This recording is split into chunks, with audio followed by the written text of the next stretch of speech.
พี่น้องเอ้ยหน้ากำลังสีถ่วมแล้วนี่พี่น้องเอ้ยมาเบิ่งนี่กำแพงเดินย่นนี่ก็กำลังจะแตกแล้วนี่พี่น้องน้ำมันถ่วมแห้งแล้วนี่บ่เกินประมาณอยู่2-3 นาทีนี่แตกโลดพี่น้องน้ำท่วมแห้งๆพี่น้องนี่กำลังสิมาแล้วนี่กำลังเริ่มไหลมาแห้งๆพี่น้องเอ้ยมันสิท่วมหมดแล้วนี่จังใดกะ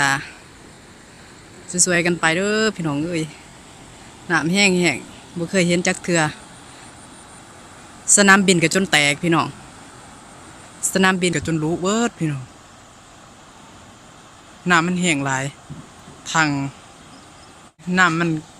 กระทั่งมาเนาะเมื่อวานนี้บ่หลายปานใดอันนี้ก็จนพิลึกพี่น้องอุ่นพี่น้องน้ำอุ่นพี่น้องแห้งเป็นแห้ง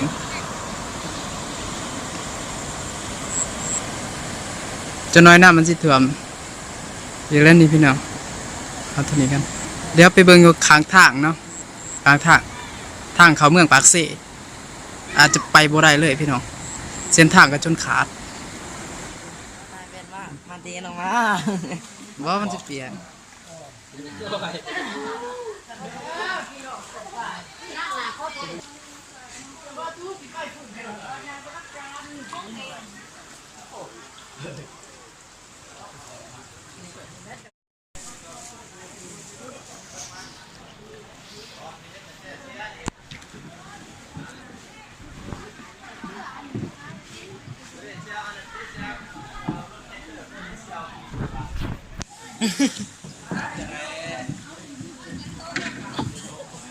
ไปแล้วเกือบไปแล้ว